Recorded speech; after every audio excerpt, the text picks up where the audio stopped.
kept in. Corcoran with the shot, and it's in. He may get him on the inside. Willie got him. Willie, yes!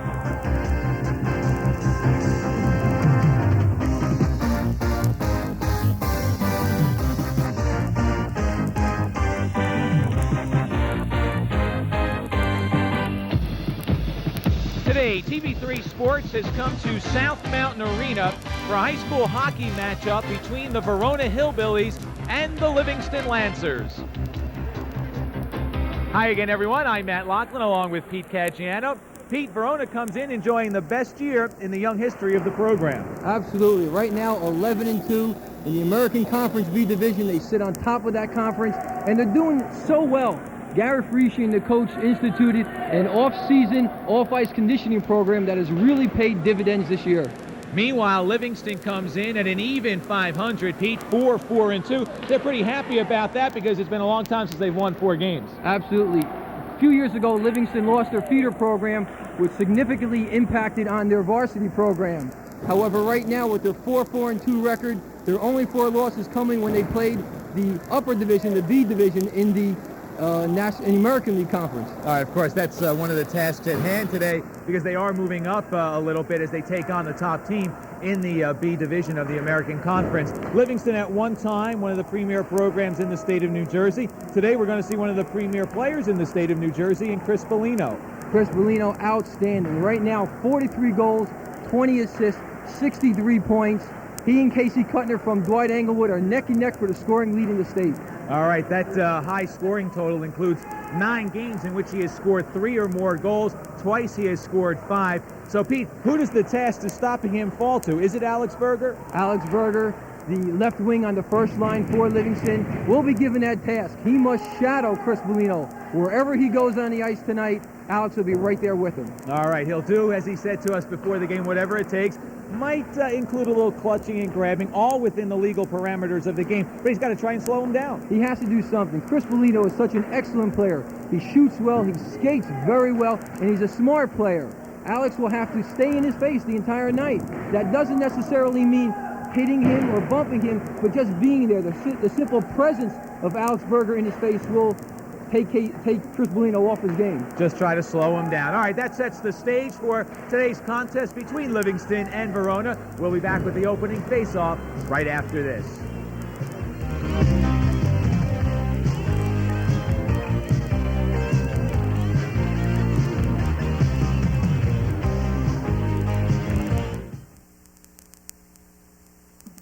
TV3 brings you the best of local programming. If you haven't tuned in lately, look at what you've missed.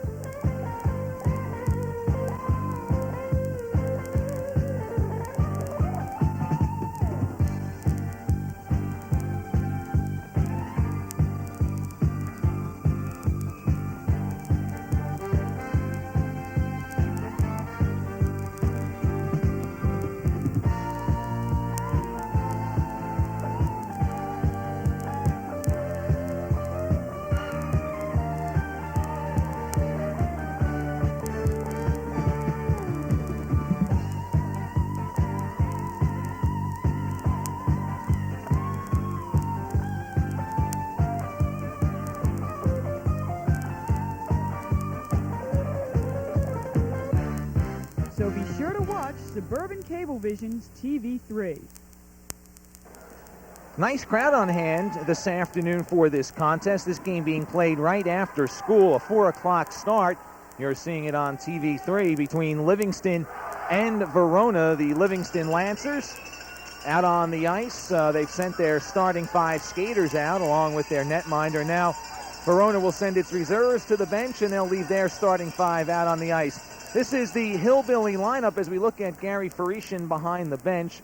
Scaraggi, Bellino, Carter, the first line. Bellino, of course, the outstanding scorer. Carter recently moved up to that Bellino line to take advantage of his speed. You see some of the other lines, and, of course, the defense pairings of Skinner and Goodwin and Springstead and DiStefano. Meanwhile, for Livingston, we'll take a look at the fact that Berger's the guy you got to look for on the left wing. Crisafulli and Malucci, that first line. Gore, Cannon, Sugarman, Conway, Ruan, and Rob Cash along with the defense pairings, and we are underway. Patty, as we spoke in the open, you really want to watch. Let's see how Alex Berger does against Chris Bellino. This is Bellino with the puck, and already we have a 3-on-2 rush. Bellino makes a move around to Haney. 2-on-1 with Scaraggi. Scaraggi's shot is in. Peter Scaraggi, senior left winger, scores his 15th goal of the year, only 17 seconds in. That did not take long at all, Matt. Adam Rosansky, I don't think he was quite set for the play as they broke in on a 2-on-1. Let's take a look. That's Bellino. He makes a nice soft pass. It's a one-time shot there. And Peter Scaraggi has scored his 15th goal of the year to go along with his 9 assists and 24 points. And the assist going to Bellino, his 21st of the year. And a quick 1-0 lead for Verona. Adam Rosansky, the senior netminder for Livingston. Claudine Pietrucha between the pipes this afternoon for the Verona Hillbillies. As we look at the senior Peter Scaraggi, he and Bellino have played together since the grammar school days on the rollerblades on the streets of Verona. There's a look at Claudine Pietrucha. She's just a junior, 5'8", 125 pounds.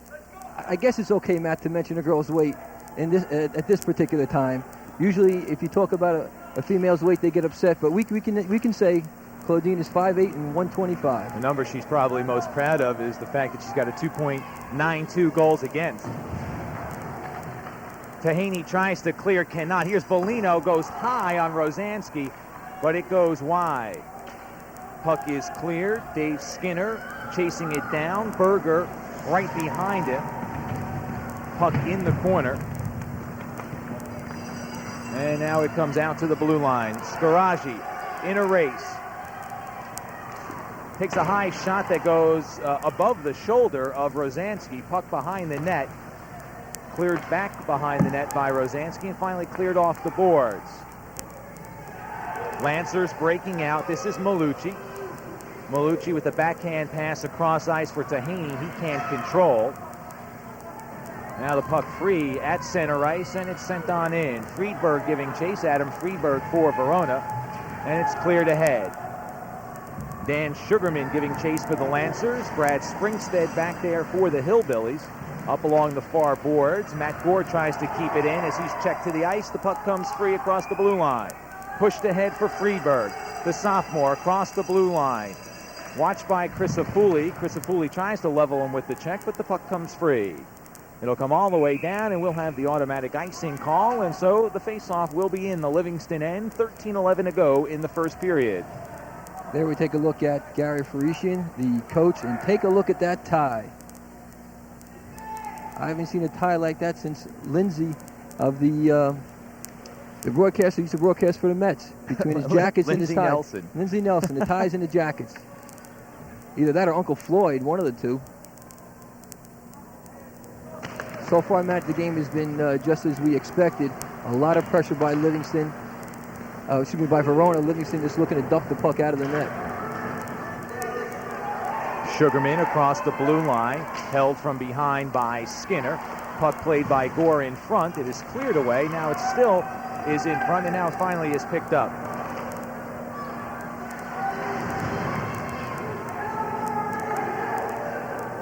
Livingston tries to clear the zone. Grant Cartagena along the board. And now it is finally flipped ahead. Stopped by Tim Goodwin. Goodwin, only a freshman. Sends it back in. We have a delayed offside, but Friedberg gets back onside, and so no call is made. Matt, you talk about Goodwin, the freshman. When you and I spoke earlier today, we were going over the teams at 5'2", 100 pounds. You say to yourself, how can this guy do it? But from what we hear, he's an excellent player. More heart than anyone on the ice, says Gary Farisian. Dave Malucci with it. Soft pass ahead for Berger on the left side. Has it knocked away by Springstead. Jeremy DiStefano bumps into Berger, and the puck is free at center ice. Here's Berger with it. Watched by Springstead. In front, knocked away by DiStefano. Along the boards, Crisafulli takes a check from Scaraggi. 11:30 to go in the first period. Verona leading by a score of 1-0. Scaraci tries to break out. Dave Adikman stepped in front of him. Now Adikman tries to play it up along the boards and does as he clears the zone. Springstead flips it ahead for Bellino. Bellino gets around to Haney. Cut off by Malucci. Now in front, and he scores! Brilliant individual effort by Chris Bellino. He was double-teamed along the board, Peter, but he was able to come free, and he puts it home for his 44th goal of the year. Watch Bellino. He comes down on his off wing. He'll be the right side of the ice, so he has his backhand to the net. There's the first move. He comes around. Now watch as he comes in front. He draws the goaltender to one side, tucks it home on the far side. His first goal of the game is 44th of the season, and Verona leads this contest 2-0. Fine individual effort by Bellino. Only a junior. He and Casey Kuttner in a season-long battle for scoring honors in the state of New Jersey. Matt Gore falls to the ice as the puck comes free. Played ahead for Scaraci. Larry Deutsch for Livingston plays it up along the far board for Matt Gore. The junior backhands it out of the zone. Tim Goodwin sends it in, and it was a delayed offside, but everyone cleared the zone for Verona, so no call. Puck loose near the point. Still loose, and finally it is cleared.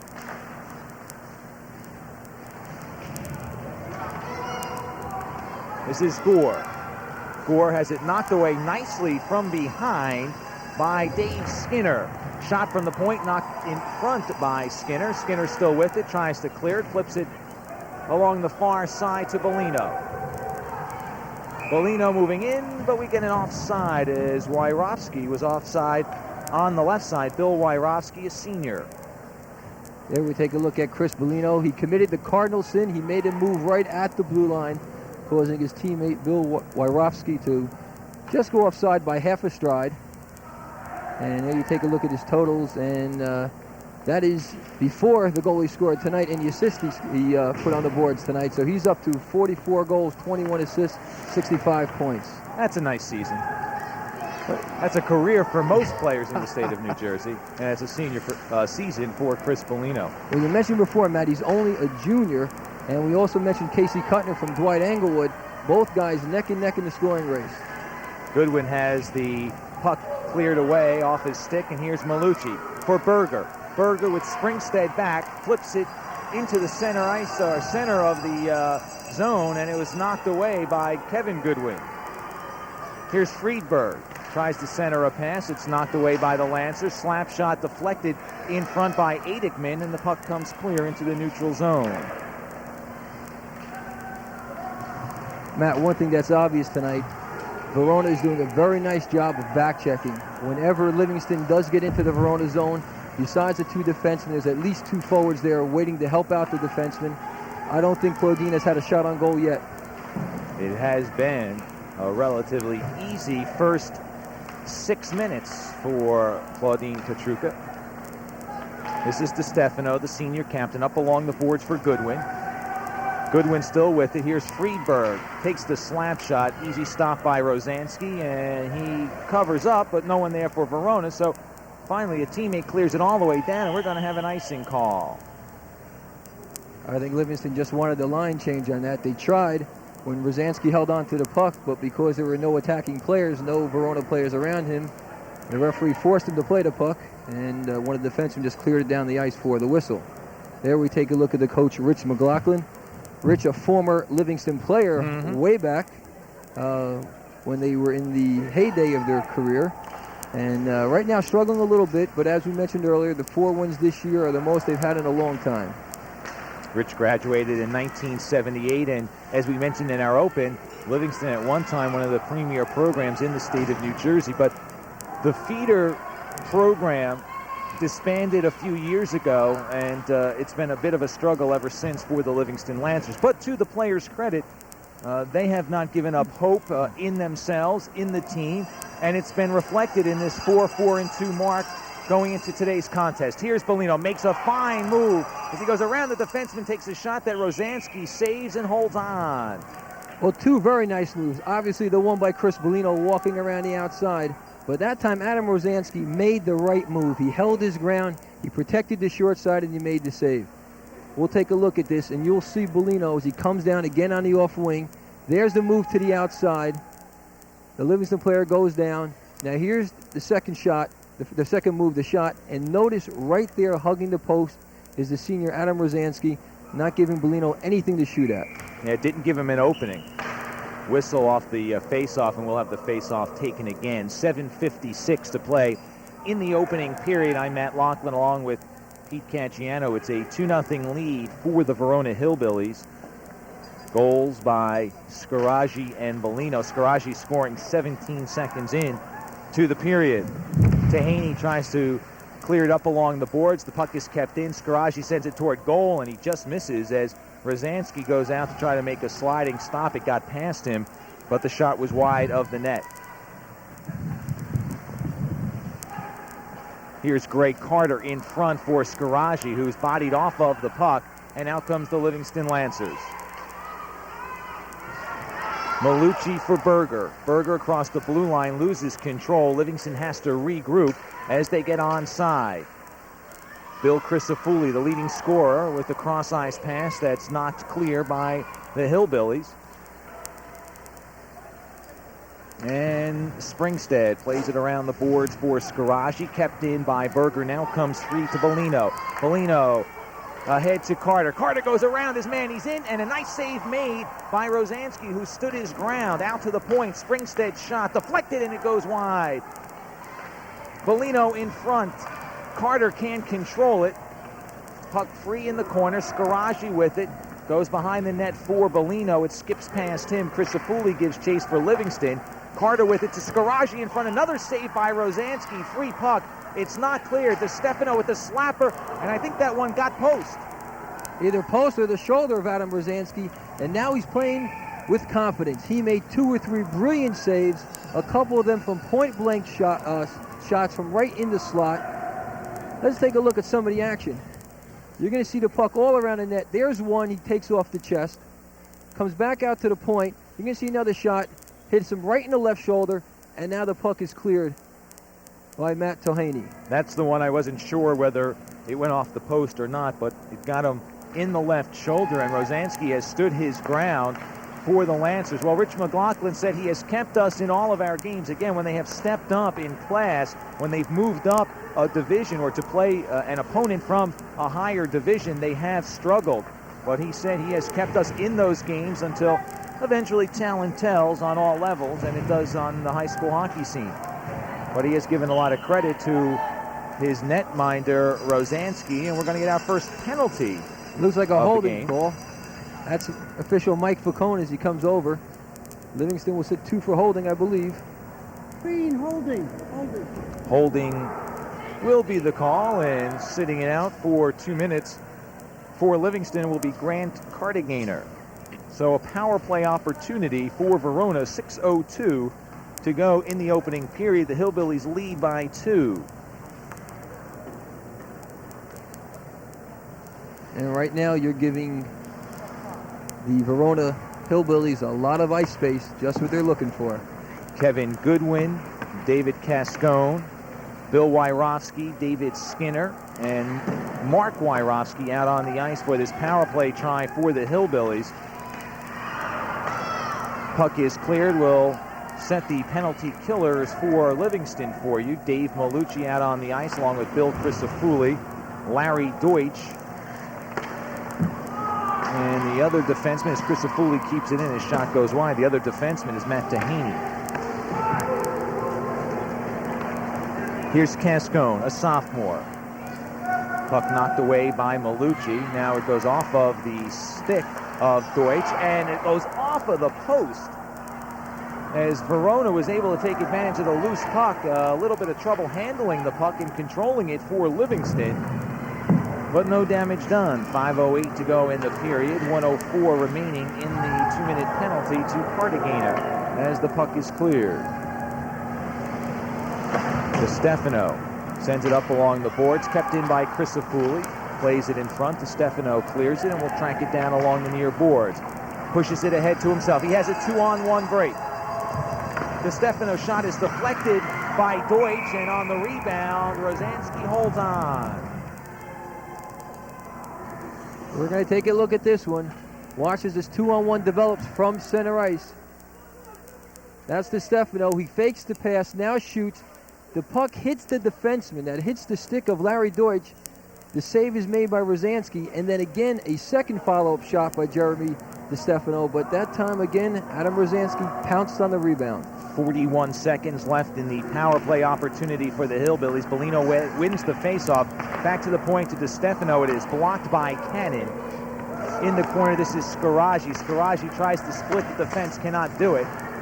Bellino to DeStefano. Back into the corner for Scaraggi. In front for Carter, he can't tee it up. Puck loose in the corner. Cannon for Livingston, backhanded along the boards. Berger clears it. Verona gets onside as DeStefano sends it in. Dave Adekman tries to clear it. Puck in the corner.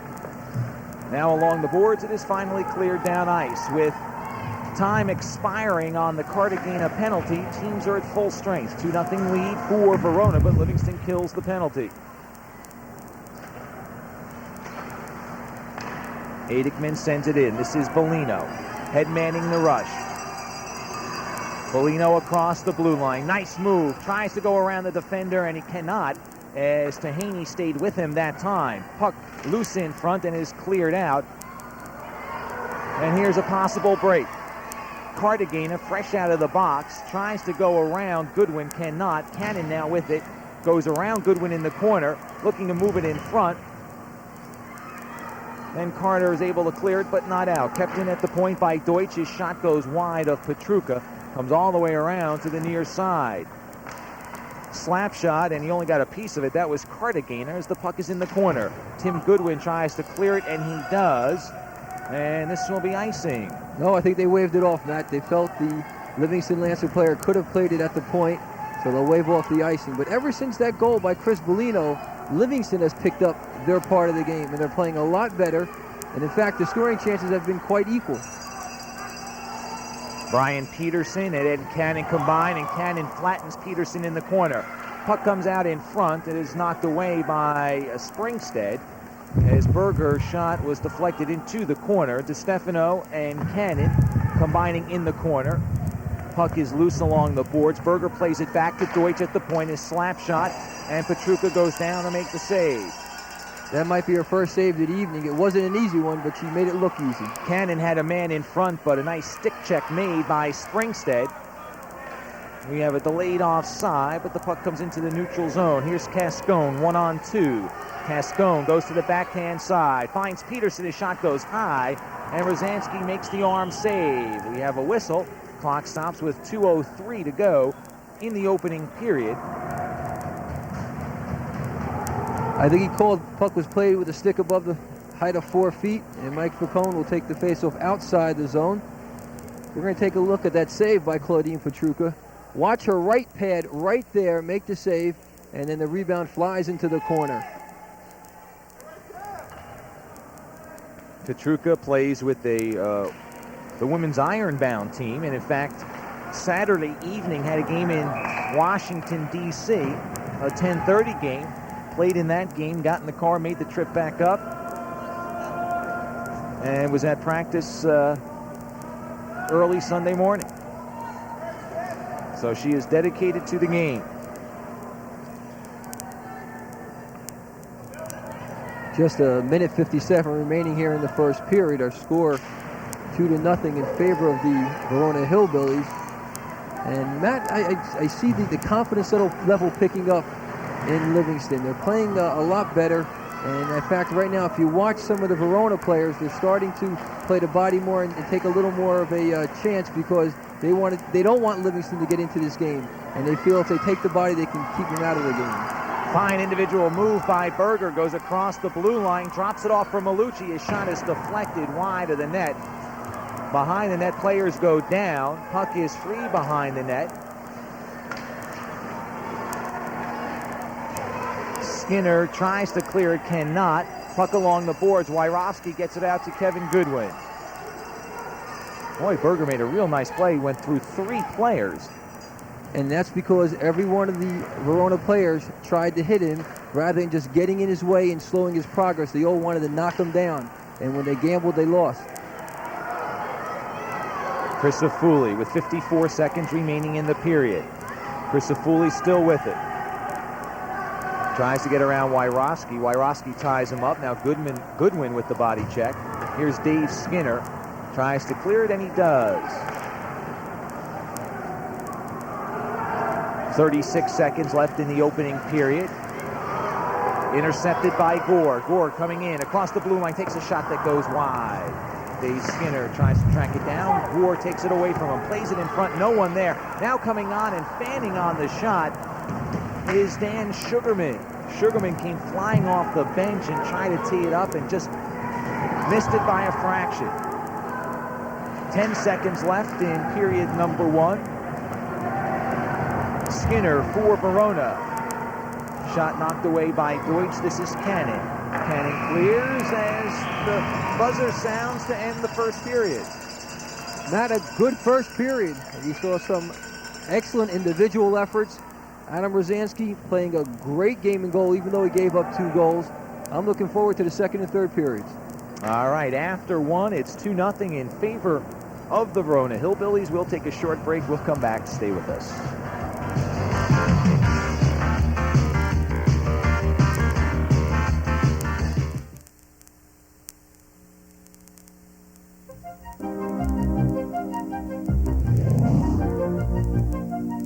Colon cancer is the second most common cancer in the United States. Both men and women over 50 are at risk. Warning signs include rectal bleeding or change in bowel habits. Rectal bleeding should be checked by a doctor immediately. Bleeding may also be due to polyps, which if not detected and removed can turn malignant. Since polyps develop years before colon cancer, it is vital to spot them early. For prevention, the American Cancer Society recommends a yearly rectal exam and Hemoccult blood test for those over 40. Over 50, a flexible sigmoidoscopy should be included. Those with a positive Hemoccult test or high risk for colon cancer, family history, previous polyps, or inflammatory bowel disease should have a diagnostic colonoscopy. Colon cancer is curable if detected early.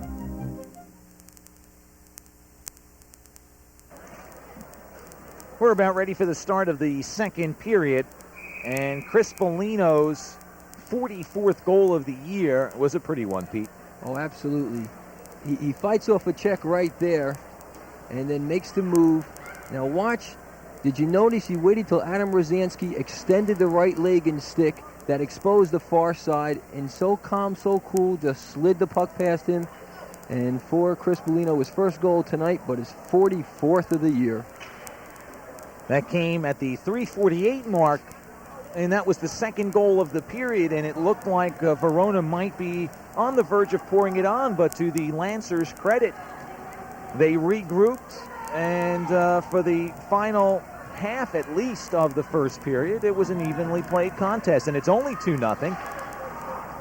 And the Lancers have to have some sense of confidence after playing well, as I said, particularly in that last half of the first period. Here's Berger. Has it checked away, knocked off his stick by Goodwin. Malucci in the corner for Berger, goes around behind Pietrucha. Crisafulli giving chase for Livingston, checked by Dave Skinner. Berger tries to center it, goes off the side of the net, picked up by Bellino. Cuts in front of his own net. Bellino lays it off for Carter. Greg Carter, the sophomore right winger, pushes it ahead for Scaraggi. Scaraggi with the goal in this contest, came 17 seconds into the game. Scaraggi in front, save made by Rosansky, and it's clear to the corner.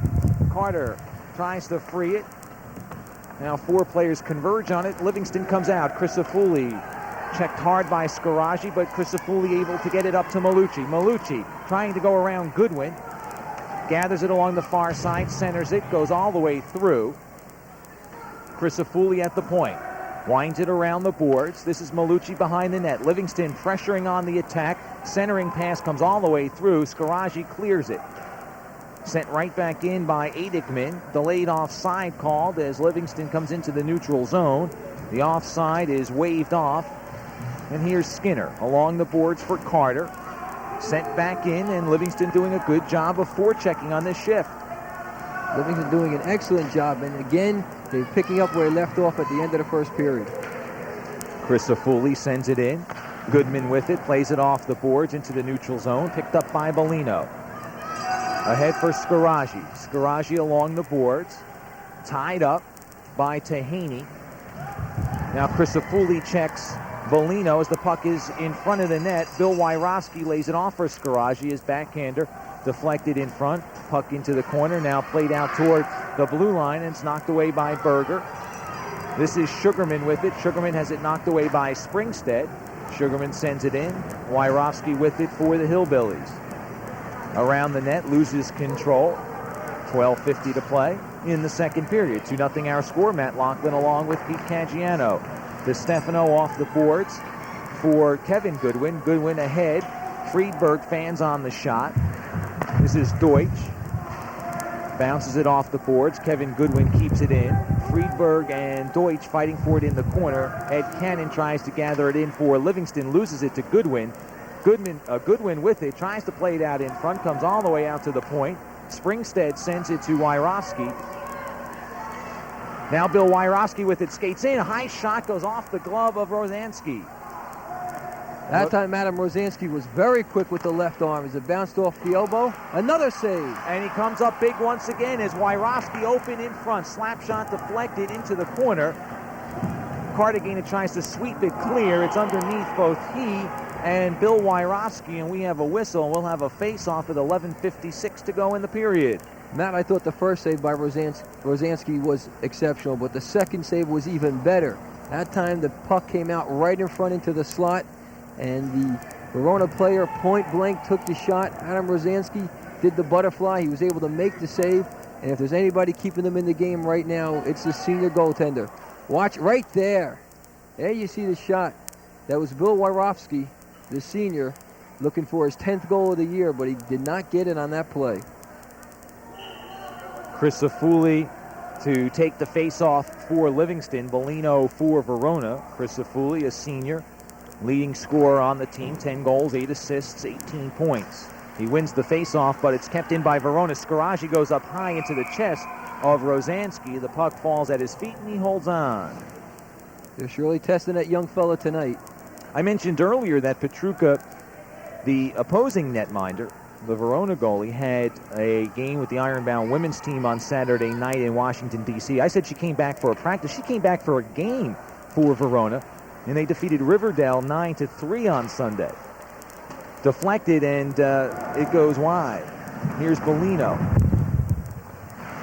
Watched by Tahaney. Crisafulli plays it up along the boards. Goodwin keeps it in from the point. Puck rolled free in front. Rosansky does the smart thing in an unsettled situation as he covers up with 11:38 to go. Matt, we talk about Chris Bellino and his goal scoring, one tonight, 44 on the season. And there we take a look at the coach, Rich McLoughlin of Livingston. Bellino, in his skill, what a lot of people overlook are his good passing talents. He has 21 assists, but more than that, he's a playmaker. Yeah, he scores a lot of goals, 44, no doubt about it, but people overlook the other part of the game that he does. Just watch his passing tonight. That's just as strong as his goal scoring. Puck is free along the side of the net. Crisafulli tries to clear, kept in by Skinner. Slap shot from the point, deflected into the corner by Rosansky. Bellino with it as the puck comes free. Walks in on Rosansky, and he scores.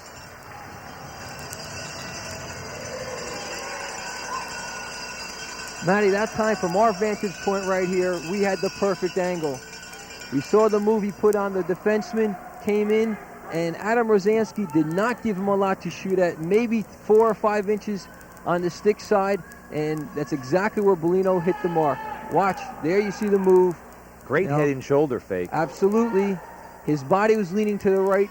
He went back to Bellino's left side, the right side of Adam Rosansky, kept the puck right on the ice, and scored his second goal of the night, his 45th of the season. And it is 3-0.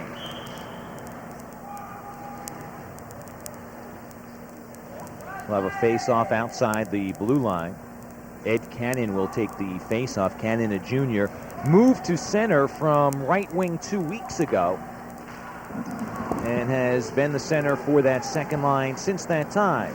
Here's Bill Wyrowski walking in, plays it out in front, and it just goes wide. Puck comes out free again.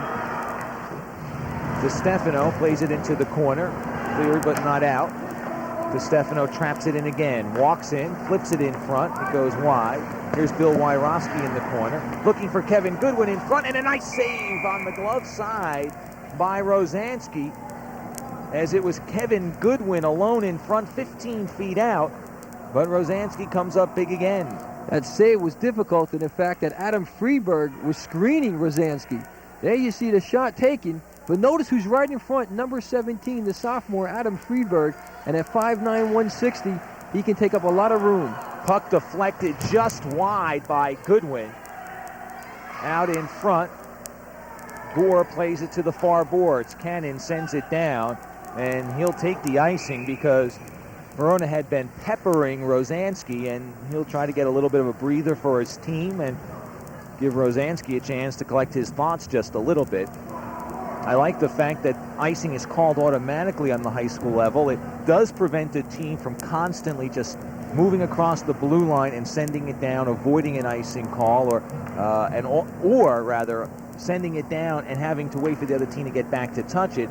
It only will take 5 seconds, 6 seconds, but you do it a lot, and it kind of takes away from the game, and it chews up time. Well, I think that the reason why they do more than anything else than that is they don't want the players rushing to get back and possibly colliding in the backboards, as you see in the pros where automatic icing is not called. Here's Chris Afuli, makes a move around the defenseman, and it's knocked away at the last second by Bellino. Chris Afuli looking to move in on Pietrucha, but a nice play made by the Verona defense.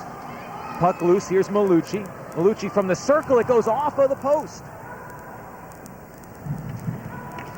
We have a delayed penalty coming up against Verona. Malucci's shot went off of the post. It might have hit the crossbar also. And we'll check the penalty here. It's going to be a slash and a hold. Looks like we have 2 penalties being called here.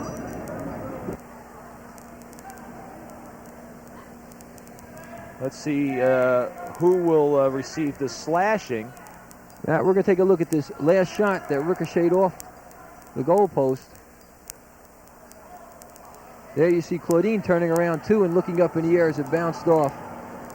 That was a very hard shot taken by Dave Malucci from about 20 feet out. And it looks like the penalty is going to go against number 7, Wyrowski. Yeah, it's going to go. And Bellino. Looks, there's 2 penalties called against Verona. Well, we saw the calls of both a hold and a slash. Let's see if we can see them here. That is probably the hold. Yep, that's the hold. On Mark Wyrowski, and the slash had to occur earlier, because then as soon as Verona touched the puck, the whistle blew. So a big advantage for the Livingston Lancers. They have a 5-on-3 skating advantage, trailing 3-0. 9:33 to go in the second period. The Lancers love to score a power play goal here. Here's Malucci splitting the defense, walking in on Pietrucha, backhands a score! What a move! Dave Malucci, the junior, scoring his 9th goal of the year, and you're not going to get a prettier one than that. He stole a page from Chris Bellino's book. Watch, it's a right-handed shot coming down the left wing. Watch as he fakes the forehand right there, comes to the backhand, and then goes top shelf with the shot up over the shoulder of Claudine Pietrucha, and the lead is now cut to 2, 3-1. And of course, they have the choice of which man they want to come out of the box, and Verona obviously goes with Chris Bellino, leaving Wyrowski in the penalty box to serve the remaining 138 of his penalty. So still a power play opportunity for the Livingston Lancers.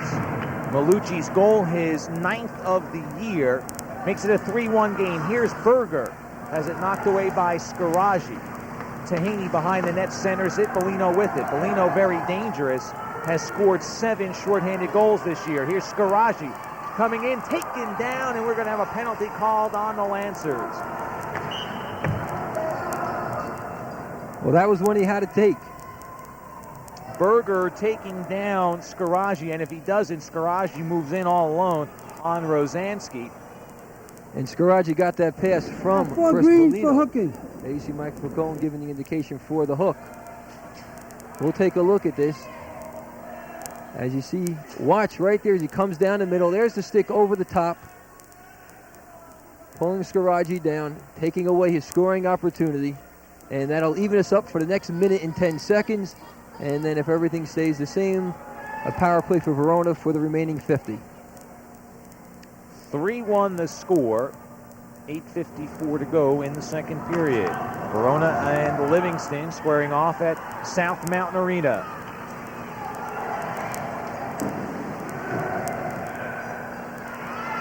Haney clears it into the neutral zone. Picked up by Malucci. Malucci 1-on-2, has it knocked away by Springstead. Puck in the neutral zone, sent in by Chris Afuli. And now here's Bill Wyrowski, taken away by the Lancers.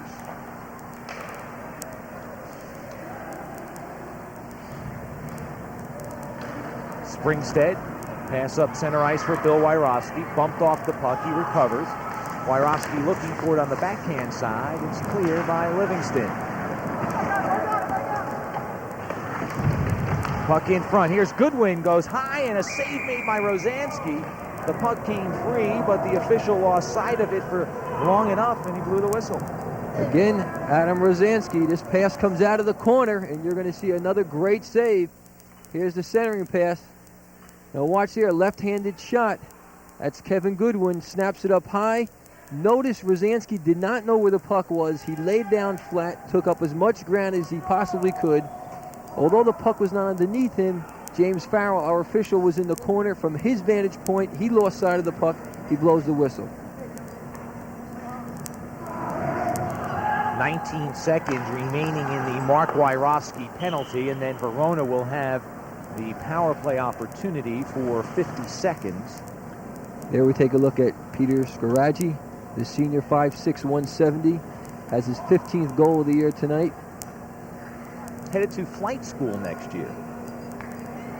Gary Farishin was kidding me on the phone the other day. He said, I think he knew how to fly before he knew how to drive a car. The Stefano shot, I think that might have gone in. I thought so too. That's why I paused for a moment. I thought that went in and came out. You didn't hear anything? It went out the same way it came in? Boy, oh boy, if this had instant replay the way the NHL does, this is when they'd look at it. But we'll get the advantage to take a look at it. Watch the shot from Jeremy DiStefano. Gets right there. Oh, can't tell. It's really hard to tell. It does bounce up, but you can't tell whether it's bouncing up off the board behind the net or it bounces up off the net. It didn't go past the net because you would have heard it hit the boards. It didn't sound like that. But nobody complained. That's your first indication. You did not see the Verona players yelling or screaming or complaining, so the save must have been made by Adam Rosansky. But for sure, like you, from our vantage point, I thought that shot went in. The penalty expires to Mark Wyrowski. Power play opportunity for Verona. Bellino's backhand goes through Rosansky, but it goes behind the net as it went wide. So power play opportunity now for 38 more seconds. Matt Bellino on that move put such a deke on Rosansky. He put the puck between his legs and it actually trickled wide. DiStefano tries to knock it down at the point. He cannot do so. Regroups in the neutral zone. Flips it ahead, but it goes past Bellino. Scaraggi coming in from the point. Tries to keep it in, but the puck is cleared down. With 11 seconds remaining on the Berger penalty. 3-1 our score. 4 seconds remaining on the penalty. Here's Carter with it. And Berger comes out of the penalty box. So the teams are 5 aside. Berger cutting across, has the puck. Moving in on Pietrucha. Puts the brakes on, steps across the defender. Centers it for Crisafulli. A shot saved by Pietrucha. The rebound in front comes out to the point. Haney's shot deflected in front by DiStefano, and it's cleared by Scaraggi. Chase on as Carter has it. Carter with the shot right into the chest of Rosansky. Puck free, and now it comes to the boards. Again, Adam Rosansky staying his ground, playing the angle well. The shot had no choice but to be smothered right into his stomach. Changes made by both teams. Here's Dave Skinner.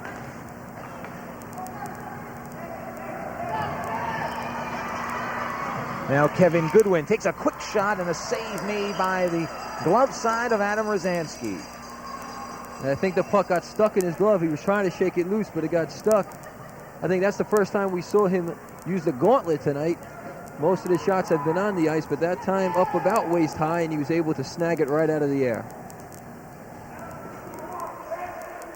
Now here's where Rosansky makes the great save, where he keeps his ground. Right there, that was Greg Carter with the shot, and Rosansky just stood tall, and the puck hit him right in the stomach. Under 6 minutes to go in the second period. 3-1 advantage for Verona. Puck in front, goes all the way through into the far corner. Friedberg with it. Tries to get around Cartagena, cannot. Cartagena slips and makes a hand pass, but it goes right to Goodwin, and it is cleared.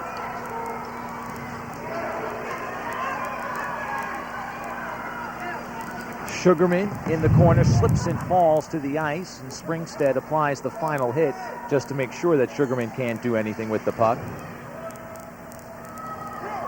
Matt, we talk about goaltending so much, and it's such a difficult position to play because it takes so many ingredients to be a good goaltender. Besides the agility and the quickness and the good eyes, you also have to be a smart player. The last few saves by Adam Rosansky were made because he thought before he moved. He positioned himself properly, and just by being there, he made the save. He gave the shooter no alternative but to shoot right into him. So it's not like he had to move an extremity, move an arm or a leg, or go down into a butterfly, but rather just positioning himself properly, taking away the angle, giving the shooter no alternative. He made the save. All the things, all the ingredients that make up a good goaltender. Icing the call with 4:42 to go.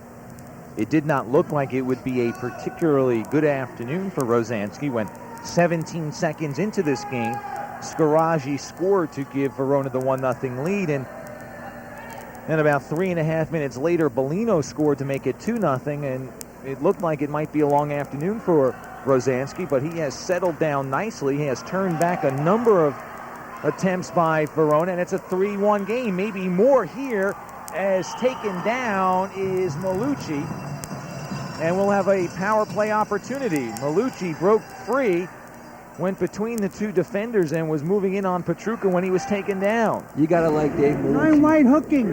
He saw the opening right in the middle of the defenseman, tried to take advantage of it, went right at Pietrucha, right down the middle, and that time he was hooked down. Here we see it right there. There you see the hook right across the arm as he's tugged down. And Dave Skinner will sit 2 minutes for hooking, but he had to do it. If he didn't do it, it would have been a breakaway by Malucci right down the middle. That is what they call a good penalty to take. Skinner sitting out for 2 minutes. Power play opportunity for the Lancers. They scored their lone goal on the power play here in the second period. This is Chris Afuli with it.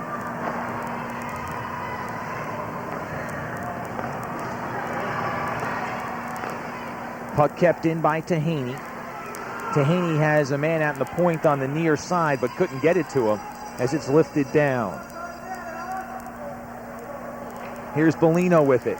Plays it out in front, no one there except Matt Tahaney. Tahaney clears it to himself off the boards.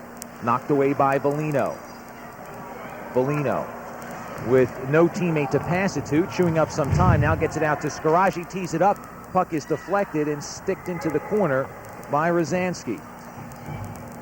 Bellino fighting for the puck with Tahaney. Checks Tahaney into the boards. DeStefano kicks it in and keeps it in. Chris Afuli with it. Has it stolen by Bellino. Bellino in front. The backhand stopped by Chris Afuli and then held on by Rosansky.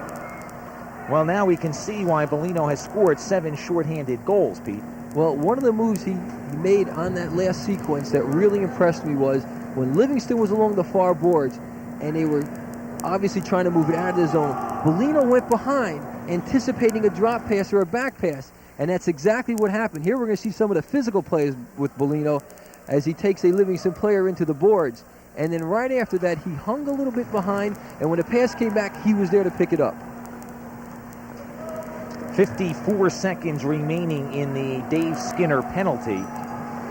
Power play opportunity for Livingston, but Verona has done a good job killing this penalty off. Here's Malucci in the neutral zone for Crisafulli, who cuts inside the blue line, but we get an offside.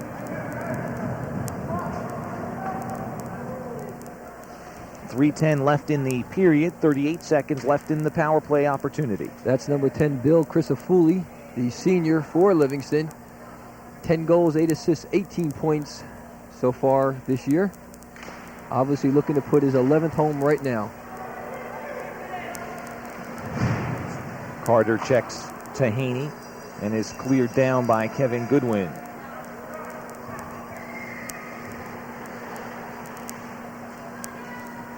Berger ahead for Crisafulli. On the left wing, applies the brakes at the point. Still with it, Crisafulli along the boards, moves in, takes a shot that goes wide on the near side.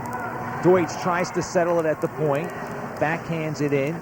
Goodwin with it, can't clear it. Puck free, and now Bill Wyrowski clears it as Dave Skinner comes out of the box. Teams at 5 aside. I should say 5 skaters aside, as they are 6 aside in actuality. Here's a possible break. Crisafulli. Nice stick check made by Kevin Goodwin as he lifted Crisafulli's stick off the puck. Malucci can't control, and the reason he can't control is that we're going to have another penalty he had call. A penalty called against Verona. This time I think Mike Facone has an interference call coming up. 9 white interference. It'll be Dave Skinner back in the box again. Wanted a little more than the 2 minutes he was there for a few moments ago, and he's upset with himself because I don't think there's a hockey player that's been born who doesn't wish that he could be on the ice for the entire game, or certainly as long as he can physically do it. So for Skinner to have to sit out back-to-back penalties has got to be disheartening for him. Well, he just probably likes it over here. There's nobody else to bother him. He has his own water bottle in this penalty box. If he was over on the bench with the other 18 guys, he'd have to share everything. Power play opportunity for the Lancers. Puck in front as Cannon can't get the stick on it, and here's Bellino coming the other way. In alone on Rosansky, and a goal. A shorthanded goal for Chris Bellino, his 8th of the year, and the 10th time this season he has scored at least 3 goals in a game. That time Chris Bellino picked up the puck right about at his own blue line. The 2 Livingston defensemen were split, and there you see him come right up the middle. Watch as both Livingston players try to trip him. He jumps through the sticks. Now he comes in, fakes forehand, goes to the backhand. He has about 1.5 feet on that side. As you see, Adam Rosansky's left leg just a little late and a little too short to reach that post. And for Chris Bellino, that's his 45th. Among the better traits he has shown us today, Pete, is a tremendous ability to fake out either the goalie or a defenseman. He gives a little deke to one side and is able to really sell it and pull it back the other way. In front, a big slap shot and a goal by Bellino. Another shorthanded goal. Who said he can't shoot, Matt? You just mentioned his deking ability. Well, there we just saw his shooting ability. We're going to watch this play from behind the net, and the amazing thing is Bellino knows where to stand. He waits in front. It's almost like the puck comes to him, and it's exactly what happened. He drills that puck over the left arm of Adam Rosansky, who had no chance at all. And for Bellino, another goal this evening. That's his 4th of the night. And it is 5-1 in favor of the Hillbillies.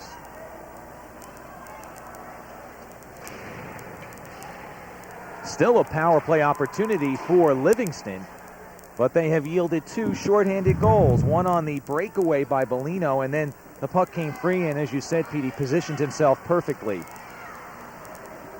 And Matt, this has to hurt Livingston. Here they power play. They thought this was their chance to get back into the game, and instead Verona gets 2 shorthanded goals. Very disheartening for the Lancers. Springstead pushes it ahead. Tries to get around Caggiano, flips it to no one in front for the Hillbillies. 48 seconds remaining in the penalty.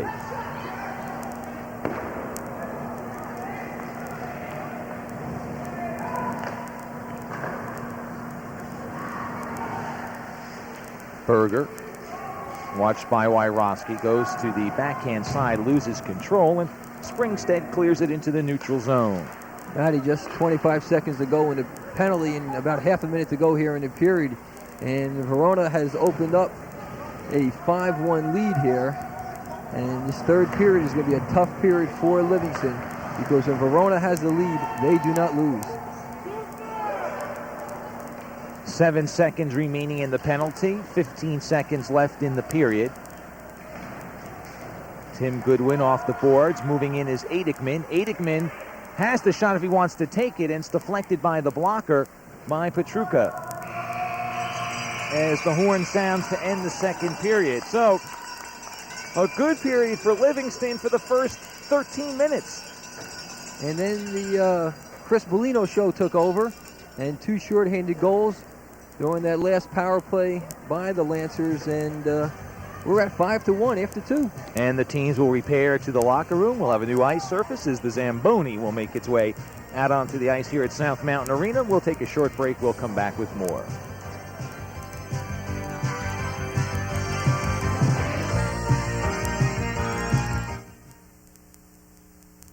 Hi, everybody. I'm Steve Albert, and when I want to find out what's going on in the local sports scene, I tune in to TV3.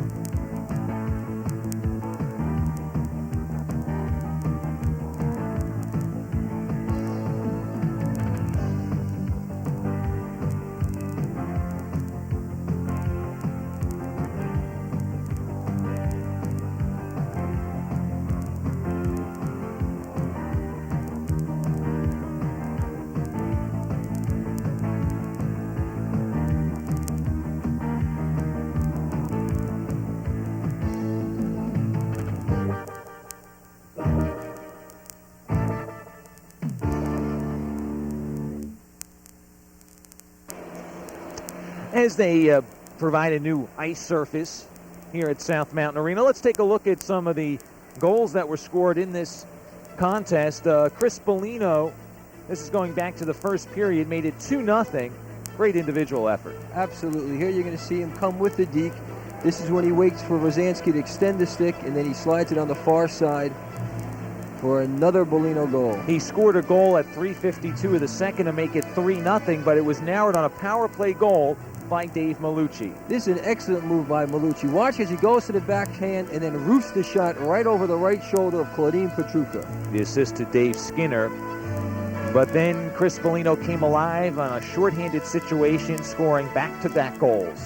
Again, goes to the backhand as he splits the Lancer defense. And then here is where you see the power of Chris Bellino. Watch as he picks the puck up in the slot, winds up for a bullet that beats Rosansky over the left shoulder. That came just 12 seconds after the breakaway shorthanded goal and made it 5-1, and really took a lot of the starch, I'm sure, out of the Livingston Lancers. They were in a position where they had the power play, the man-up situation. It was 3-1. I'm sure they were thinking 3-2. And all of a sudden, they turn around, and in the span of 12 seconds, they're down 5-1. That had to hurt. You're looking to close the gap to 3-2, and instead it's now 5-1. Matt, we spoke earlier today about the Livingston program and how the 4 victories this year are the most they've had in quite a number of years. In fact, a few years ago, Livingston missed a season because of the situation, not enough players up there at the school.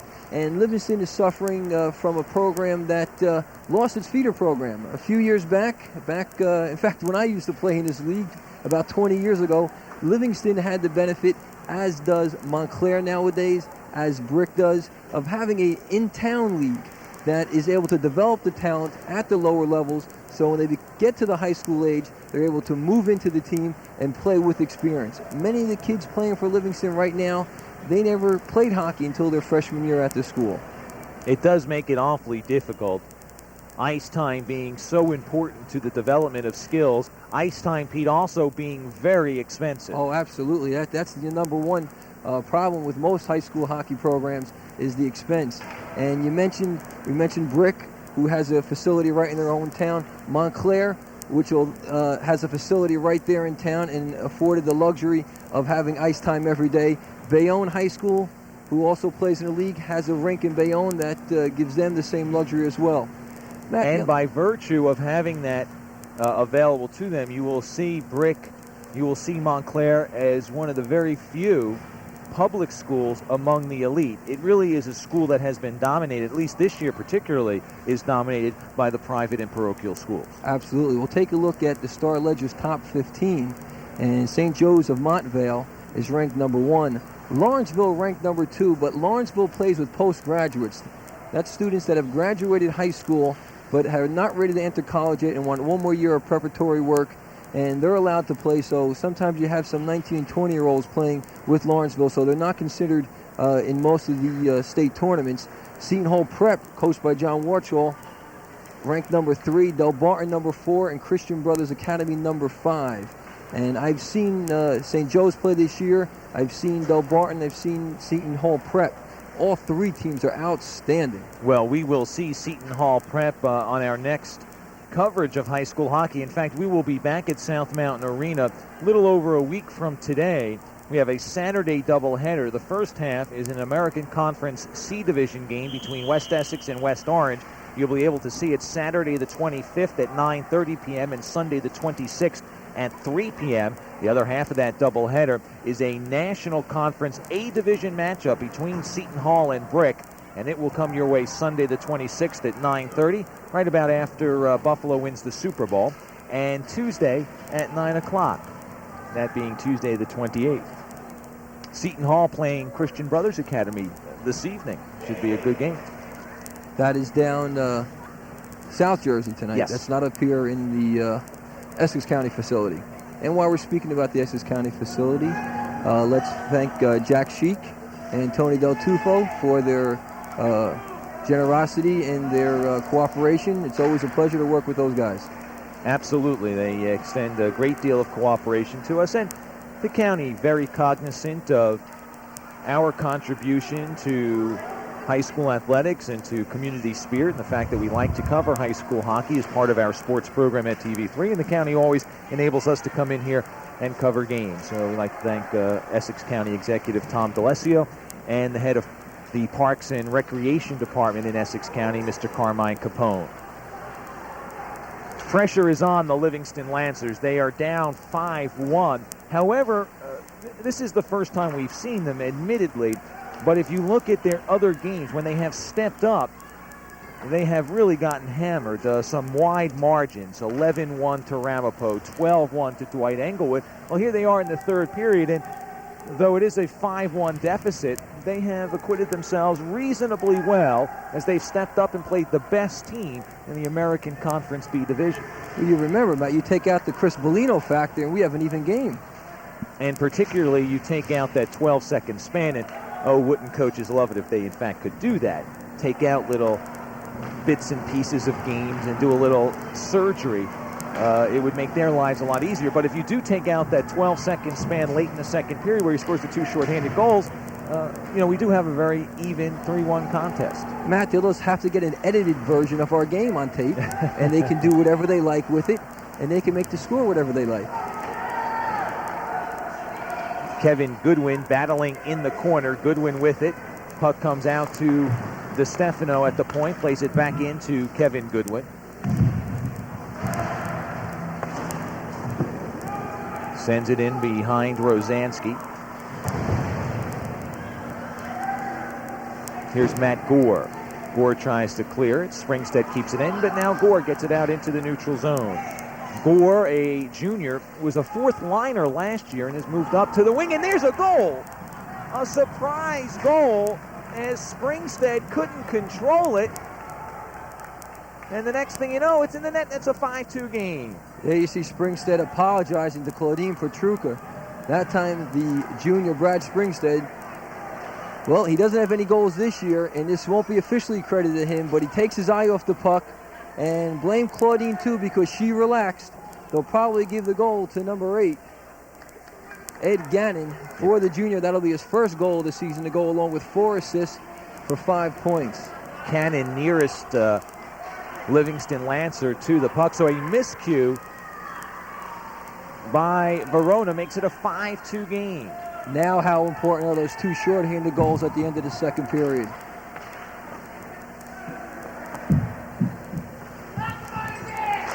DiStefano shot from the point, deflected away by Rosansky.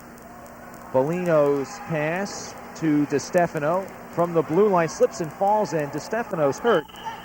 DiStefano down on the ice, and we're going to have a high sticking call against Livingston as DiStefano took a stick to the face. 2 minutes. 2-minute minor called by Mike Falcone. High sticking. And it'll be Dave Malucci sitting it out.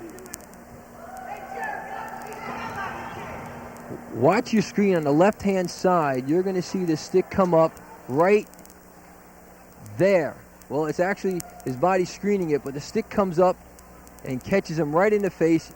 You see as he goes down right there, Jeremy DiStefano, and he's what it looking. Looked like, it looked like his stick got hooked around his neck. Yes.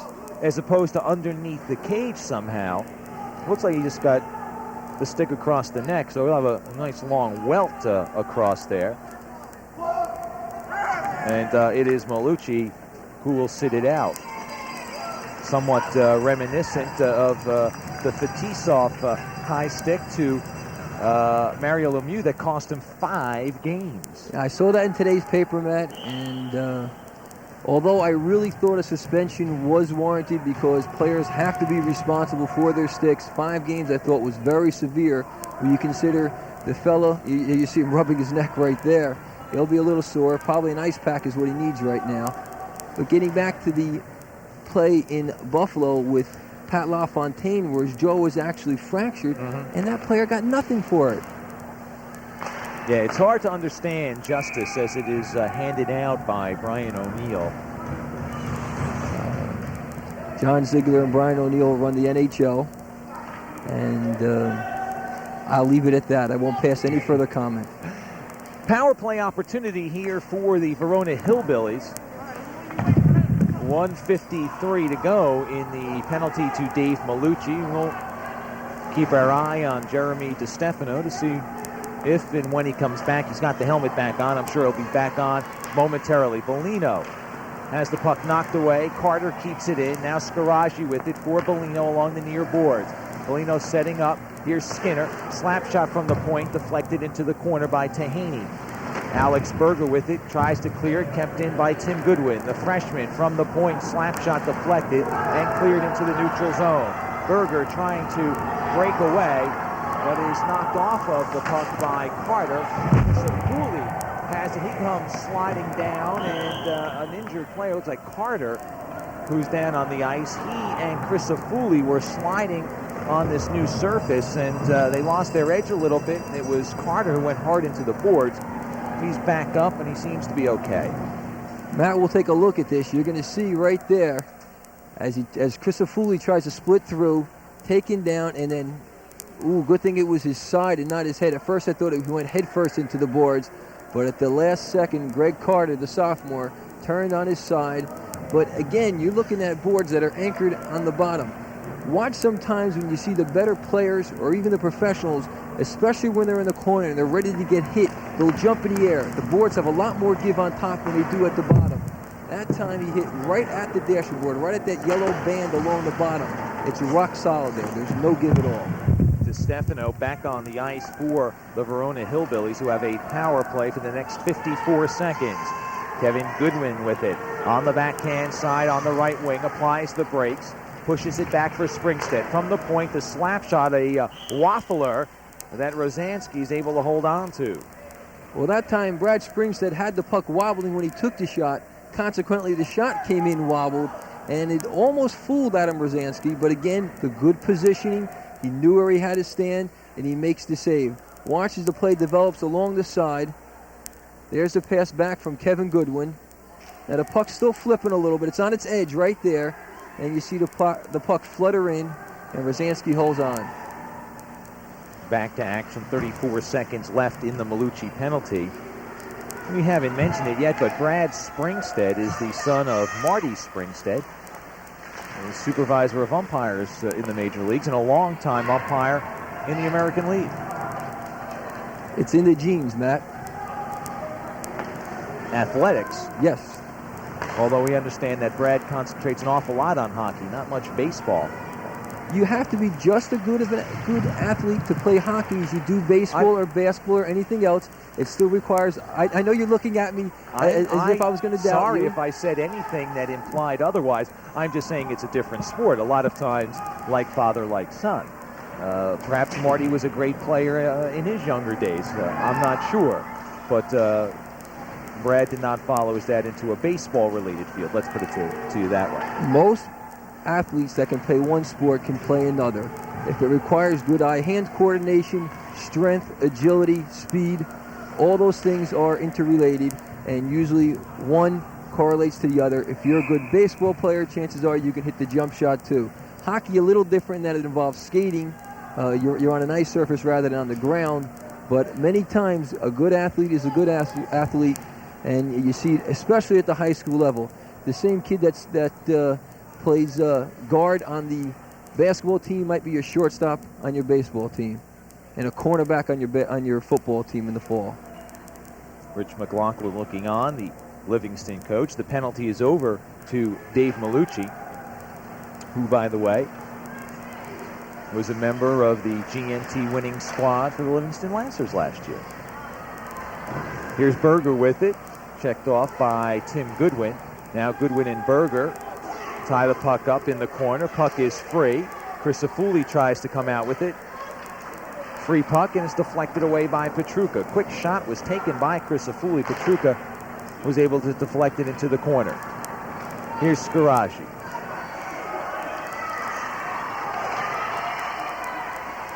Ridden off nicely by Tahaney, but Scaraji's able to maintain possession.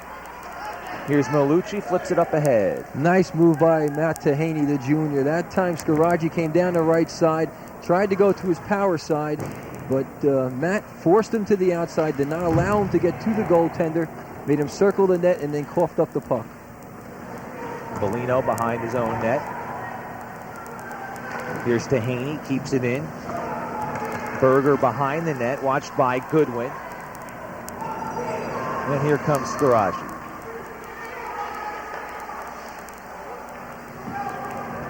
.26 to go in the third period. It's a 5-2 Verona lead. They've led practically throughout. They scored with 17 seconds gone by in the game, and they've been in front ever since. Pushed ahead by Kevin Goodwin. Goodwin's shot goes wide. What Goodwin tried to do is he was moving from his right to his left and then shot back to the right, hoping to catch Adam Rosansky. There's a great save by Rosansky, as he had to be heads up on the quick shot from the slot. Cascone with the shot. Rosansky got a glove on it. Icing will be called. 7:42 left on the clock as the action is stopped here. Adam Rosansky has given up 5 goals, but 2 shorthanded, 1 on a breakaway, 1 on the giveaway to Bellino in front. Hardly his fault tonight. There you see the slap shot, and there you see the quick left hand. For a second there, he looked behind him. He wasn't quite sure where it was. When in doubt, looked behind, and then he saw the puck to his left and cleared it into the corner. Slap shot by DiStefano, and the save by Rosansky. Again, you saw what Rosansky did on that play. The shot was not particularly hard. He was able to back up his glove with his body, just like a ball player would do, getting your body in front of the ball. Rosansky got his body in front of the puck, had the glove extended in front of his body, and was able to smother it against his chest. Off the face-off, puck controlled in the corner by the Lancers. Kept in, and now Cannon comes out. Here's Gore, goes to the backhand side, bodied off the play. Sugarman checked along the boards just outside the blue line, and he and DiStefano going at it. No call, though. And now Sugarman applies a little tap to Cascone. Delayed icing, now waved off. Springstead behind the net. off the boards for Cascone. Comes out into center ice. Cartagena sends it ahead once again at the laid offside, and now we get the whistle. Action pretty much at center ice right now as both teams looking for that break, looking to put one in. The situation is such with the score 5-2 and just 7 minutes and 1 second remaining here in the third period. Livingston has to throw caution to the wind. There we see the totals as scoring by period 2-3-0 for Verona. Livingston with their 1 goal in the second period. But right now, Livingston has to almost forget about defense, put everybody up if they have any chance at all at winning this. And if you do that against a scoring team like Verona, it could spell disaster. Bellino with 4 goals tonight. 10th time he has scored 3 or more goals this season. His 9th of the year, he has scored 5 twice. Scaraggi coming the other way. It's a 1-on-4. Scaraggi tries to go around to Haney, in on Rosansky. Rosansky makes the save. Scaraggi with it again. Tries to center it too far for Bellino. Comes all the way down. Pietrucha stops it and lays it off for Mark Wyrowski. I think Peter Scaraggi is the unsung hero on this team. Chris Bellino gets all the headlines, but Scaraggi, senior, at 5'6", 170, he's awful solid. Bellino still with it, still controlling it, and now it comes out into the neutral zone.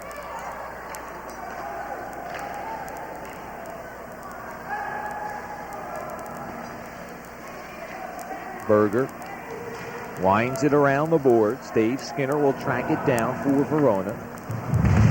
Time the Hillbilly Ally, just 5:40 left in this game. Credit, though, given to the Livingston Lancers for playing this good Verona team very well this afternoon. Again, when Livingston has moved up and played a team from a more skilled division, they've moved up a division, they've had trouble. They've lost 4 of those contests, and they've lost them all by wide margins. Here they are, though, in a 5-2 contest, and it's got to be a wonderful confidence booster as the Lancers head into their final few regular season games. Livingston has Riverdale, Milburn, Eastside, and Marist coming up on their schedule. And Verona in their next 3 games go against Indian Hills, Marist, and Bergen Catholic. Also coming up a little later on the Verona schedule, a game against MKA. In front, Scaraggi. The puck was deflected by a defenseman in front. Puck kept in. DiStefano with the slap shot, deflected high. Deutsch tracks it down for the Lancers, tries to clear it. Gore up along the point, flips it into the neutral zone. Still fighting with it with Springstead, and the puck goes into the Verona end. Matt, the game next week against Bergen Catholic is played at the Englewood rink. There's a good save by Claudine, and that's an outdoor rink. And if you have a night like we have tonight with about 26, 27 degrees, that's an awful tough rink to play in. What happens, the players get out there, they skate, they work up a sweat, and they come and sit on the bench in 25-degree weather for anywhere from 2 to 4 minutes, and then have to go back out there. It's a real job, and it's a tough job to do. We complain sometimes that it's a little chilly in here, or when we go to the Montclair Arena, it's a little chilly. It's nothing compared to working in an outdoor rink.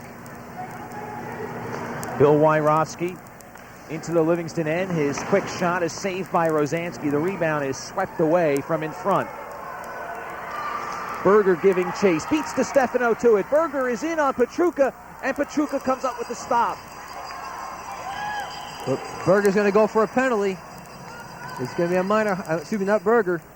The Verona player is going to go for a penalty. High sticking is going to be the call. It'll be DiStefano going into the box for 2 minutes. And Berger, you know, we've talked about him being a forechecker. Too right, high stick. We've talked about the forechecking and back-checking ability of Berger, but he's shown bursts of speed. He's shown good stick handling and puck control ability. Watch right there. You see, he taps the stick up, and then Alex Berger tries to come in. There's the high stick right along the side. He tries to go to the backhand. Claudine Pietrucha played it well. She went down to her knees. She stuck the right leg out, covered the far side, and forced Alex Berger to go wide, never really getting off a good shot. But with 3 minutes and 52 seconds left, a power play for the Livingston Lancers. And we have seen Chris Bellino be dangerous in a shorthanded situation, scoring 2 shorthanded goals in the last 2 minutes. The goals coming within 12 seconds of each other in the second period. So you can't relax if you're Livingston. Not only are you looking to press the attack and score a goal, but you've got to worry about Verona coming back and scoring a shorthanded on you. Here's Tahaney from the point with the left-handed slot. Pietrucha with the leg save. Scaraji clears it. Peter, we have 3:16 to play, and this might be the most televised high school hockey game in New Jersey history. Not only is TV3 here, but there are camera crews from WABC and WWOR TV here this afternoon, and we understand they're doing a feature, both of those stations, on Claudine Pietrucha, female goalie. It is an interesting story, and one that you don't find all that often, a female playing in a male sport. But with all the cameras around here, this almost looks like the NHL All-Star game to be played in Philadelphia this Saturday.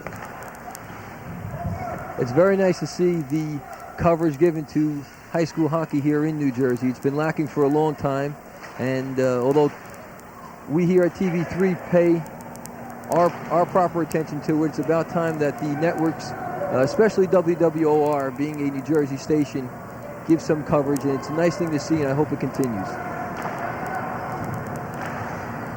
I think both teams were a little nervous before the game. Verona, because the attention was somewhat focused on them, at least from the outside sources. By outside, I mean ABC or OR. And Livingston, I think, because they say, well, wait a minute. We're here too. We're here too, and these cameras are going to make us just as nervous. Penalty is over to DiStefano as the Hillbillies are able to kill off the 2-minute deficit. A minute 44 left in this game. It's a 5-2 lead for the Verona Hillbillies, but a well-played game by both sides, and a game in which Verona was expected to win, and perhaps by a higher margin. And give credit to Livingston, its team, the goalie, Rosansky, who's come up big on a number of tries. Matt, that's why you play the game. It's not what's on paper.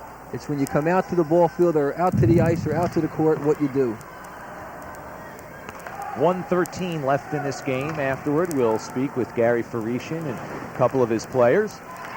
Puck loose in front. Stop made by Rosansky on Goodwin. Goodwin's had about 5 chances from 10 feet in, it seems, and Rosansky stoned him. And on the other end, it's Matt Gore who puts one past Pietrucha to make it 5-3 with 56 seconds left. That time, Matt Gore really hustling, picking up that loose puck. I don't think Claudine was quite set for the shot. And Livingston pulls within 2. And you can't say enough about how big those 2 short-handed goals at the end of the second period play right now. So for Gore, his 3rd goal of the year. Then we have a timeout taken by the Livingston Lancers. They may elect to get the puck into the Verona zone, pull their goaltender. Why not? Absolutely. If you're going to lose, it may be 6-3 if they score an open netter. But who knows? You may make it 5-4 or be able to win the game. Now watch right there as he takes the shot, beats her to the stick side. That time I don't think Claudine had the angle played properly. She was a little too far to her left. She gave a lot on the stick side. And give credit to Matt Gore. He knew where to put it, and he hit the shot with authority. And Claudine, although a little down right now, she still hold on to a 2-goal lead, and she has to protect it for another 56 seconds. You know, I never understood, Pete, why teams didn't more often, and I'm talking on a higher level, NHL and what have you, in a 5-3 situation, pull a goalie, and then if they do it, and it's not done that often, there's some mentality, some mental block against giving up those extra goals. And I understand there are bonuses and so on and so forth for goalies and so on. I understand that, the ramifications there. But what the heck, a loss is a loss. And why not pull your goalie and try the extra skater? And a lot of times you'll see a team pull its goalie, give up an empty netter, and now let's say it went from a 1-goal deficit to a 2-goal deficit, and then they score immediately one. say, well, now we're not going to, we won't pull them again. You know, we won't let them score another empty netter. It's a do-or-die situation. That's what makes a hockey game. Everybody has a different philosophy, and the philosophy you mentioned is not widely used in the NHL, and it's been that way for as long as I can remember. Yeah. But to me, a loss is a loss. Anyway, we have less than 50 seconds in this contest, a 5-3 Verona lead. Puck in front, swept away and out comes Rosansky. They'll try to get the extra skater on, but we get an offside as Berger lost the puck just as he was about to cross the blue line. The puck followed him in, and once it was touched by Larry Deutsch, the offside was whistled. So the faceoff comes outside the blue line. The net is empty for the Lancers. They get the extra attacker, the 6th attacker on the ice. Faceoff won by Bellino. Tim Goodwin just clears it out into the neutral zone. Sent back in. Crisafulli does a good job waiting for his teammate to get onside and brings it in for Berger. Berger tries to get it back to Crisafulli. Crisafulli and Goodwin fighting for it in the corner.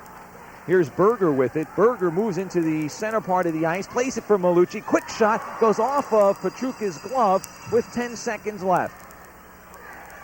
Tahaney tries to keep it in. 5 seconds remaining. Puck behind the net. And that'll do it. The final score, 5-3. Verona with the win. It's 12th of the year. Congratulations to the Hillbillies, and congratulations to the Lancers, who played a good game as they moved up against the best team in the American Conference B division and held their own. They have a lot to be proud of. I know they wanted to win, but they have a lot to be proud of. I think Rich McLoughlin has a lot to do with this team, the way they played tonight. You saw it in their coaching. Obviously, they're not quite at the skill level yet. Some players are, but not all of them of Verona. But the position play they performed tonight, the smart actions on the ice, that's why they kept this game close. That's why they were in it to the end. And if they continue along that path, the next 4 opponents are going to have to watch out for the Livingston Lancers. And perhaps we're seeing the start of the resurrection of the Livingston program, down for so many years after being at or near the top for a long time. And perhaps we're seeing the start with this 1991-92 club. 5-3, the final score. We'll be back to wrap it up right after this.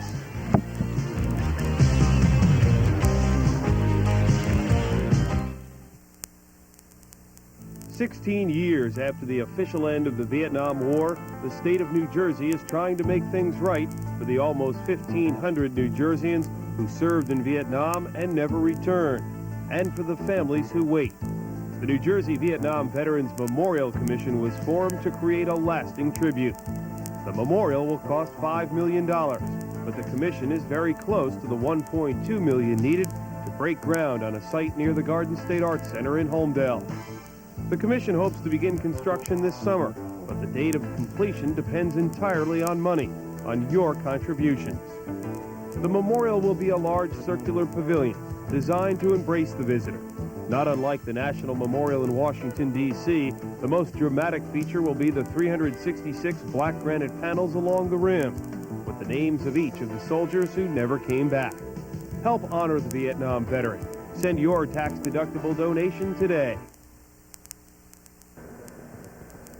5-3 victory today for the Verona Hillbillies as they defeat the Livingston Lancers. We have the goal scorers with us, and we'll speak first with Peter Scaraggi. And Peter, congratulations on the victory. A little more difficult than it might have appeared coming in.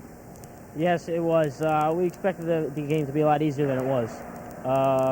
They played a real good game. They played us tough. Things have gone well, though, this year for the Verona Hillbillies. Best of the 3 years that the club has been in varsity operation. You've been a part of this program since its inception. What about the turnaround? How does it make you feel? Oh, it makes me feel good. Everybody's working real hard, and you see it in our record, 12-2. You know, everybody's working really hard. You get results. The results for you came early on, 17 seconds in. Tell us about that first goal. Well, you know, Matt, I just saw Chris get the puck, and I just gunned it to the net, and I saw the Livingston defenders go him, and Chris gave me a beautiful pass, just one time, did in the net. Well, you guys have been working together for a long time, back to the grammar school days, playing roller hockey on the streets of Verona. Yes, that's right. Ever since elementary school, we've been out there after school. It was the thing to do, what can I say? Well, and the results have paid off. You guys have teamed together very well. Congratulations on your performance today. Good luck the rest of the season. Thanks a lot, man. All right, congratulations, Peter Scaraggi. And now his center iceman will step on, and Chris Bellino. And Chris, congratulations. 4 goals. The ones I want to talk about, though, are the shorthanded ones, which really broke this game open. It was 3-1, and then bang, bang, 2 goals in 12 seconds. Next thing you know, it's 5-1. Well, I don't know. We've been doing that a lot lately. We scored a lot of shorthanded goals this year. We always send one man deep and one man up high, and on the second time, P was in deep and he centered it right out to me, and I took the shot. And on the first one, our defenseman went to ice it, and I was cutting across, and he made a nice pass and hit me going up the middle. We've done that a lot this year, so it's been good. Yeah, is there a key, though, to scoring shorthanded? I mean, you're worrying about defending because you're down a skater, yet at the same time you have to think offensively somewhat. Right. Well, Mr. Friesen always tells us when we're penalty counting, because there's more room on the ice to skate, and he always says whenever you get a chance, take it, because our penalty counting's been really good this year. We haven't given up many power play goals, so with more room on the ice, he lets us skate with it, and we've been getting a lot of shorthanded goals this year. Individually, what's been the key to your success this year? You've had it the first 2 years, but things seem to have been up to another level this year. I think just playing on the same line for 3 years, you just get used to everybody, and you know where your line mates are on the ice, and the passes work good, and just more experience, I guess, helps too. All right, what's up ahead for the Hillbillies? I don't know. We're hopefully make the state tournament and do well there, try as best we can. And because we're losing a lot of seniors this year, so we hope to, this is the year we got to play as well as we can and go as far as we possibly can. Well, hopefully things will go for a long time for the Verona Hillbillies this year. Congratulations on the win today. Thank you. Thank you very much. Chris Bellino, the state's leading scorer with 4 goals today, and now Coach Gary Farisian will step in. He of the resplendent tie. And Coach, we didn't point out when we mentioned about the tie, it is an ice hockey theme with the roughing, icing, and I think there's even a slashing in there. Anyway, congratulations on the victory tonight. A little tougher than might have been expected coming in. Yeah, Livingston has been playing real well this year, and I think almost every team's been taking them a little too easy, including us today. So, the tougher games or tougher teams we usually get up for a lot more, but I tried to tell them, we really can't do that with this team. They never let up. I saw them play against Ramapo, and even though Ramapo, I think, beat them 11-1, they never gave up until the end of the game. Your club, it's easy to concentrate on 2 guys, the 2 guys we spoke to, Peter and Chris, because they'll get their names in the paper for scoring a lot of goals, but there's more to this club. It was a hard-working team. A lot of nice things by your team were shown today. Yeah, Bill Wyrowski worked real hard. Kevin Goodwin got robbed a few times from in close. About 5 times, yes. 10 feet in. You're right. And it seems like it's been going that way for Kevin the whole season, or most of it anyway. But everyone was still, digging in the corners, and eventually we keep telling them, if you keep working, it's got to go in. Unfortunately, it didn't go in as many times as we wanted today. Chris talked about looking ahead to the playoffs and hoping for some success there. What are you going to do between now and the start to get your team ready? Yeah, well, I think what we'll be having from now to then are really most of the tough teams left on our schedule. Indian Hills, MKA, let's see who else. Bergen Catholic. Bergen Catholic, who's ranked, I think, just behind us, and MKA is just behind them. So we're going to have, I think, a pretty good tune-up, for the state tournament. Well, we wish you the best of luck when the state tournament rolls around, and congratulations on the win today. Thank you. Gary Farisian, the head coach of the Verona Hillbillies, and Peter, his team walks away with a hard-fought, well-deserved, though, 5-3 victory. Absolutely. Verona played their game tonight. They relaxed a little bit, but when they did, Chris Bellino came through. You mentioned earlier the 2 shorthanded goals at the end of the second period that really put them aside, put them up at a comfortable margin. In the third period, Livingston came back, made it close, but an outstanding game. Adam Rosansky, goaltender for Livingston, outstanding game tonight. Let's not overlook his performance. And because of his play and his teammates' play, some things for Rich McLoughlin to build on. Absolutely. I was mentioning earlier to you and to some of the folks here at the arena, especially the parents of Livingston, I see a big change in this game. And it's definitely because of Rich McLoughlin. The players know what to do. They may not always execute properly, but they're trying hard and they're trying the right way. Final score, Verona 5, Livingston 3. That'll wrap up our coverage from South Mountain Arena. For Pete Caggiano, I'm Matt Laughlin. Thank you very much for joining us, and have a good night.